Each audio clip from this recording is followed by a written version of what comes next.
Ubisoft CEO says the plan is to focus on open world and live service games year after year. Chris Cullen over for BGC. Because your live service is really working for you. During a Q&A following a presentation on the company's financial results for Q3 of its 2024-2025 financial year, one caller asked if the executives on the panel could shed more light on the development pipeline going forward. CEO Yves Guillemot replied the focus as mainly going to be on open world adventures like Assassin's Creed games, which, dude, granted, works, right? It really does work for them. And live service games like Rainbow Six Siege, which is their bread and butter right now when it comes to live service, which there's also, dude, that's this weekend too, SI. We're supposed to get details on Siege 2. That's their future lineup, right? Quote, we have been investing significantly for a big pipeline of products for the coming years along our two verticals, being open world action adventures as well as games as a service native experiences, end quote, Guillemot said. Quote, and that's what we want to deliver year after year, end quote. Going on to discuss games already confirmed, he added, quote, as you know, we are preparing a big launch for Assassin's Creed Shadows in the very short term.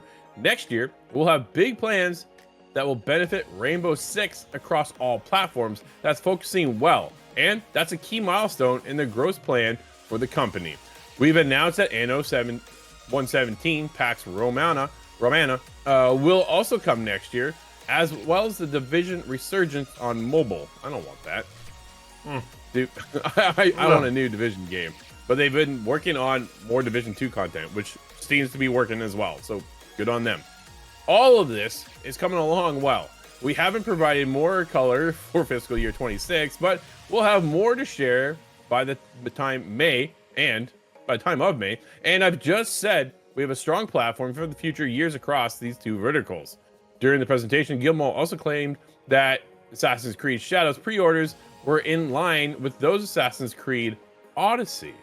Dude, hype around Shadows. It is there. There's been, like, I'm on it. I'm on the hype train. Bring me the game. I want to get into it. I want to see. We saw previews go up. Our good friend David Caracasoli over at PSU talked about it. He had some pretty good things to say. Makes me excited. So here's their focus. Open world games. Assassin's Creed. Seems to be their bread and butter. Live service games. Rainbow Six Siege. The Division 2 is their bread and butter. And they also said the Crew Motorfest. I'm a little shocked that was still going as well as it is, but hey, people do like racing games. Michael, where are you at with this? I mean, I'm curious how these pillars are going to go going forward, right? We've already kind of heard from them. They want to do 2 Assassin's Creed games a year, right? Which, is that the right? Because again, we have Shadows this year. We're supposed to get some unannounced, no trailer, multiplayer, Fall Guys-esque Assassin's Creed later this year at some point, right?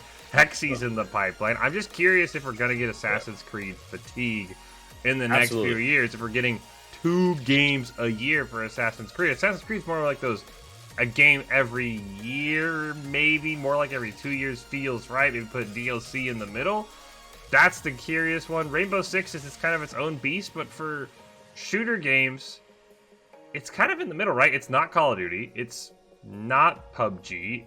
I'm curious how it compares to Battlefield, right? It's kind of, as you've always talked about, it's in its own niche, right? No one does a game like Siege, but that means that you're not going to get as many gamers as you get in a Call of Duty, right? Because it's so focused in. So I'm curious how these pillars are going to go, Drew. I think as we've talked about it, make or break is Assassin's Creed Shadows. Yves Guillemot won't have to worry about that and nothing else. Because if that flops, I think Ubisoft is changing hands before the end of 2025. So let's talk after Shadows drops. Give us a week after Shadows. Let's see what the numbers are, Drew. And then we can focus on their pillars. Because if it doesn't sell well, it doesn't matter how many pillars they have, the company's going to crumble.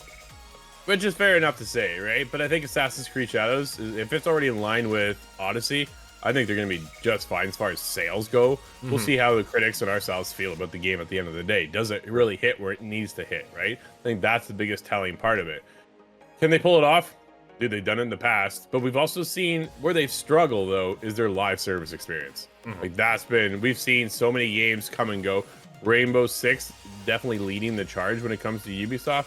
But the rest of them, Hyperscape came and went, right? That was their Battle Royale experience. That is gone. So that was weird. And then you get into where they're lining up with Ghost Recon. they went multiplayer, saw the feedback. Dude, that didn't go over well. They re-scrapped that, and now they're starting over there. A lot of concerns definitely with Ubisoft, but when they talk about open world games, they talk about live service, they already got stuff to build off of. Really excited for this weekend to see what we get as far as information goes for Rainbow Six Siege 2. It's a game I play with my buddy Scott, we know Scott from the team, and my wife every single day almost, right? There are days we skip it from time to time, but at the same point, dude, there's just nothing like Siege. It is definitely time for an upgrade. You get your scope lined up, dude, it's all blurry, right? Like, it isn't as clean as what it should be now. But we're also talking about a 10-year-old game that's had upgrades over the years. Now, let's see it jump. I want to see that big boost. What do we get with 2? New maps. When we get new maps in Siege, we typically ban them. Like, everybody across the board, not just us, everybody. So we'll see. It's just a matter of time of getting more comfortable, getting used to where the peak angles are, right? And this, that, and the other. So it just seems... But one of the biggest games this year dropped. Kingdom Come Deliverance 2. Dude, just open world. And it nailed it. But it's so different than everything else. I think Ubisoft needs to find something different to keep it going forward and not just relying on Assassin's Creed and Rainbow Six to carry them.